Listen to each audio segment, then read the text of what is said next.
I can't tell you how many times in my life I thought I couldn't get along. Once I almost killed myself. I'm not kidding. I was real close to ending my life because a lady that I had been with for 2 years, just an enormously beautiful woman named Vicky, God bless her, and she's gone now.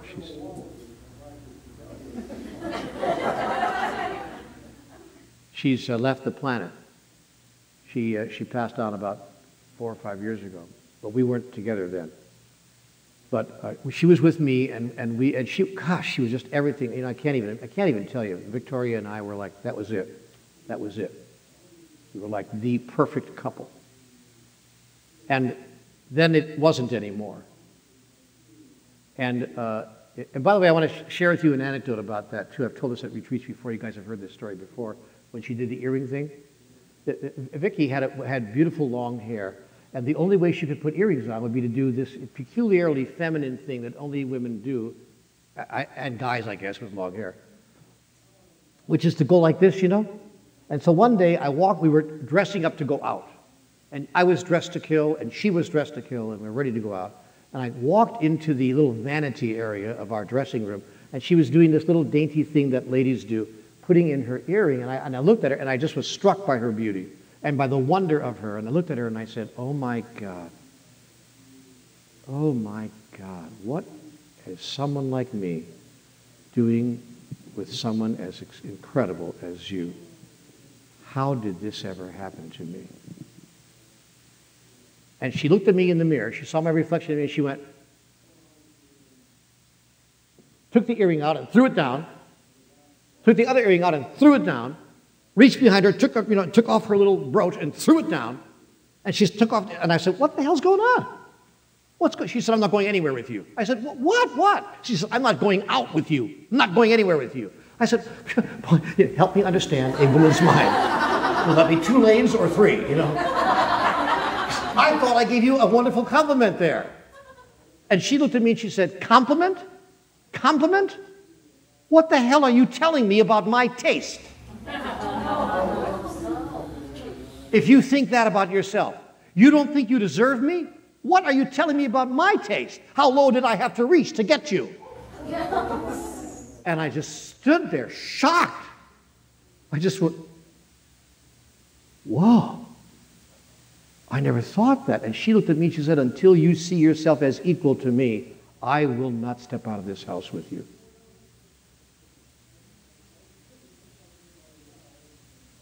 Because clearly I think more of you than you do.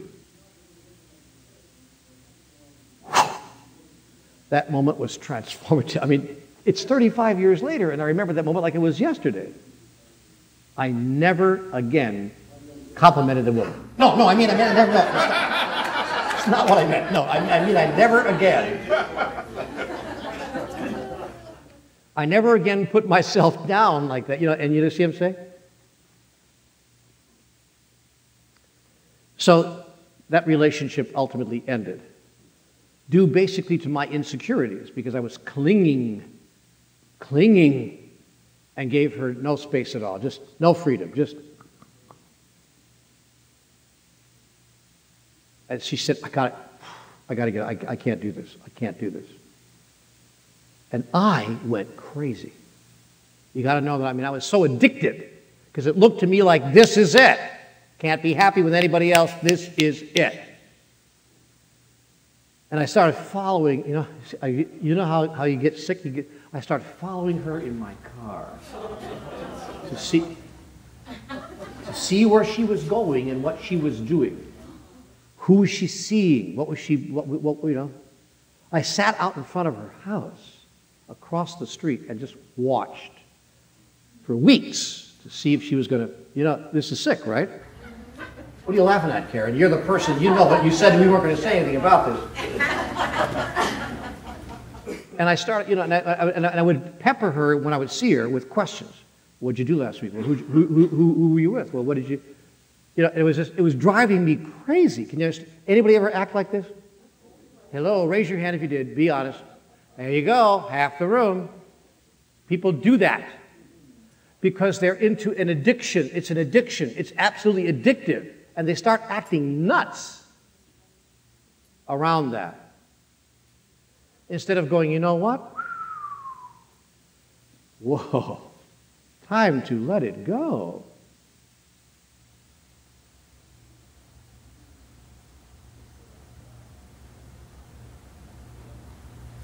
And then I had to raise my addiction to a preference. I would have preferred to be with this person, but I do not require it to be happy. And boy, did I find happiness after that. Not once, but many times. And found out that it was possible to be gloriously happy. So I want to suggest that you all listen carefully to number 6, to raise your addictions to preferences. You will know you are addicted when you start acting nuts.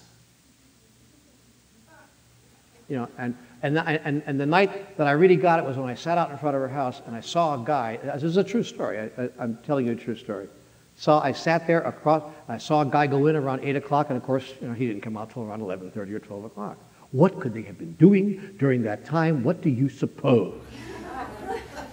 And I sat there, and I was deep. At one point, it was 10 o'clock, 10:30, 11 o'clock, 11:30, and I thought, I'm going to sit here until he leaves. It was punishment. I was punished, and I did. And he left around 11:30, 12 o'clock, who the hell knows. And when he left, I marched across, he drove away, and I marched across the street and knocked on her door. True story. And she opens the door. You know, she's got her, God help me, robe on. And she opens the door and she goes, my God, Neil, what are you doing here? And I said, who is that guy? What guy? I said, don't, what guy, me? He just drove off. You've been sitting there watching me? Holy shit, she said. I'm out of here. Don't ever talk to me again. You are crazy. And she slammed the door. And then, God bless her, she had some compassion. She opened the door. She said, wait. I understand what's causing this, but you can't do this to yourself. Come on. And we had a long talk about addictions and preferences. Not in those words.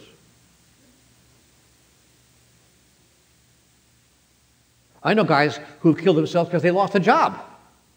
Lost a job. And they're done. Guy in Japan just killed himself because, you saw that in the paper? Because the products of his company got recalled. Or China. And he killed himself. See, talk about being addicted to outcomes. So you want to be happier than God? Raise your addictions to preferences. And notice that your happiness is not tied to any job, any condition, any situation or circumstance. That's just your story. You made it all up. And you can make up